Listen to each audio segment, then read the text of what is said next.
Coronation Street confirms Roy's fate after massive heart attack.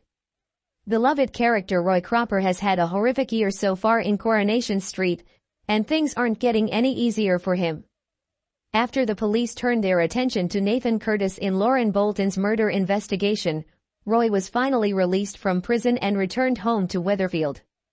While this was a heartwarming moment, getting back into the swing of running the cafe and life on the cobbles has been difficult for Roy because no matter where he turns, there's always a constant reminder of the traumatic ordeal he experienced being accused of a crime he didn't commit.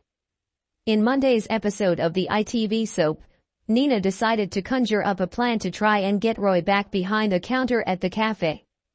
It involved Shona pulling a sickie so Roy would have no choice but to put his penny on and get back to work.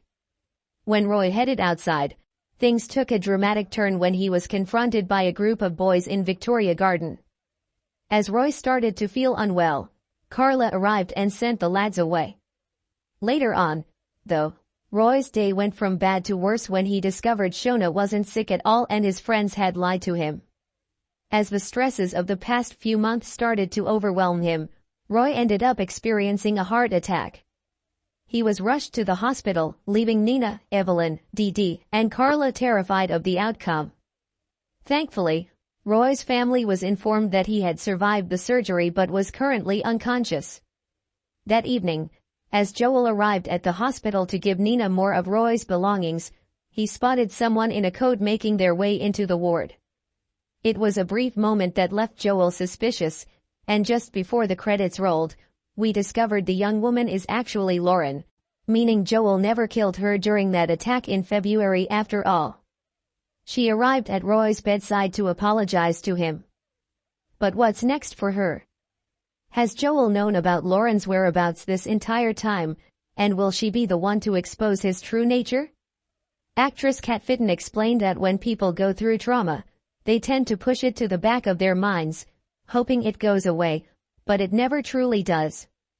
Lauren thinks she can put it behind her and move on, but you can't rush that process. Since she left Weatherfield, she's been running from hostel to hostel, sleeping homeless, unable to pay rent, and getting booted out of different places.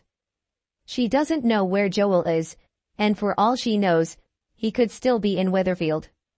She doesn't want to take that risk again. It was a near-death experience for her, and she doesn't want to face that trauma again. When she hears that Roy is in the hospital, she realizes it has affected him both mentally and physically. She decides to go back and put things right, no matter the consequences, because Roy was so important to her. She's scared of letting people down, knowing she'll face backlash because Roy is adored by everyone on the street. She's always been in survival mode, brought up to be a survivor, and that contributes to her resilience.